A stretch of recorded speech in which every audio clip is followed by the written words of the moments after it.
Hello mga partners. Mag-tutorial tayo ngayon.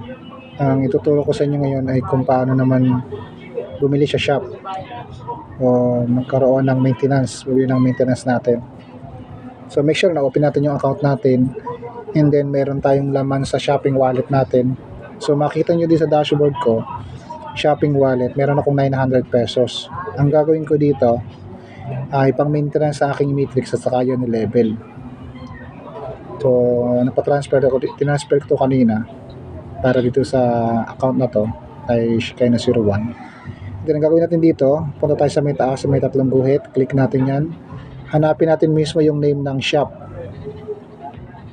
Yan. At makikita natin dito sa view na to, yung 12 power herbs, yung choco herbs natin, and then yung Wonder Healing Lotion. So mamimili tayo dito kung ano yung ating kukunin na products. So prepare ko na 12 power herbs ang kunin ko.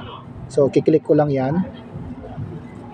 And then yung quantity, syempre dahil 900 yung pera ko, dalawang kukunin ko. Click natin yung mismong add. So ito na next. So add to cart na.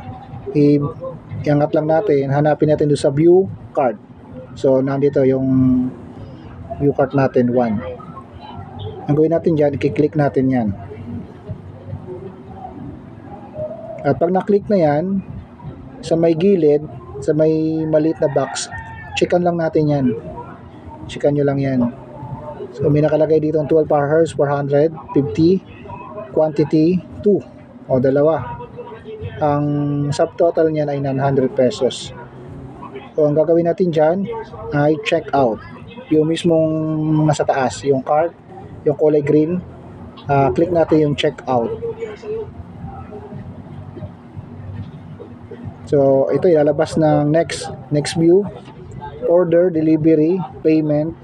Ang gagawin natin dyan, i-check muna natin kung tama yung ating orders. 12 power herbs, 450, dalawa yung items, quantity, subtotal 900. Ang gawin natin, click natin mismong next, yung kulay green. At pupunta tayo dito sa page na to. Mamimili tayo kung delivery or pick up. Pwede ng delivery. Prepare natin yung delivery.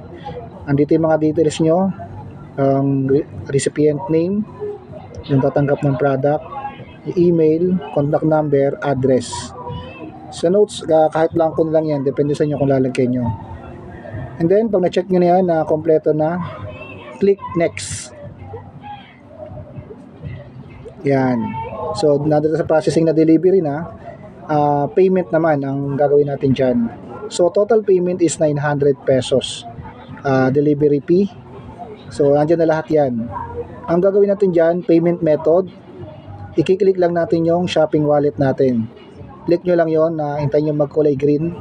And then, ang last natin gagawin ay submit orders. Click natin yung mismong submit orders. So, that's it. Okay na to mga partners. So, ito guys. Nasa process na yan. No? Nasa shop. 900. At i-view natin dito. Yan, nasa processing na tayo. Ibig sabihin, pumasok na yung ating orders at hintayin na lang natin yung product na isa-send ni admin para sa mga client natin. So, ganun lang kadali mga partners at madali itong sundan. Balik tayo doon sa dashboard natin. Tingnan natin kung doon pa yung pera natin. Yan, zero balance na. Kasi nga, naibili natin doon sa shop natin. So, ganun lang mga guys para meron kayong idea. So, malaking tulong to para sa mga beginners nating mga partners. So, maraming salamat. So, God bless po.